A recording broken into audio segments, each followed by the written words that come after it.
Mr. Speaker, I rise today in strong support of the brave women and men in Iran who are risking their lives to speak out against the Iranian regime's human rights abuses.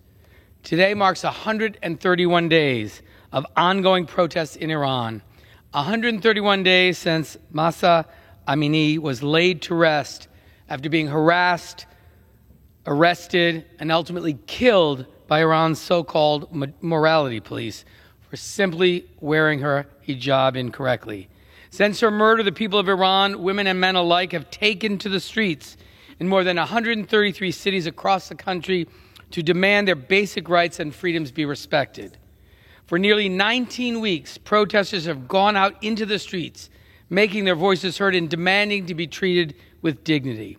But instead of listening, the Iranian regime is brutally cracking down on its own citizens, gunning down protesters, arresting people en masse, and resorting to torture and sexual violence. Since the protests began, human rights activists in Iran have reported that nearly 20,000 people have been detained and more than 500 people have been killed, including children. What's more, the Iranian regime has already executed 4 protesters, with many more being sentenced for crimes that carry the death penalty. These brutal human rights abuses must stop immediately. The international community must stand with the Iranian people and against this violent suppression.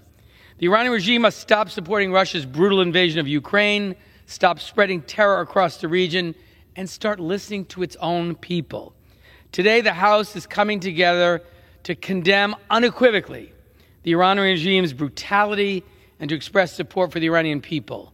Their bravery in the face of suffocating repression and increased impunity is inspiring the world and deserves our respect and strong support.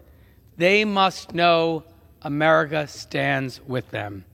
I want to end by applauding the Biden administration for working with our allies and our partners to hold the regime accountable for the human rights abuses by imposing sanctions on Iranian officials deemed responsible for the violent crackdown on peaceful protesters.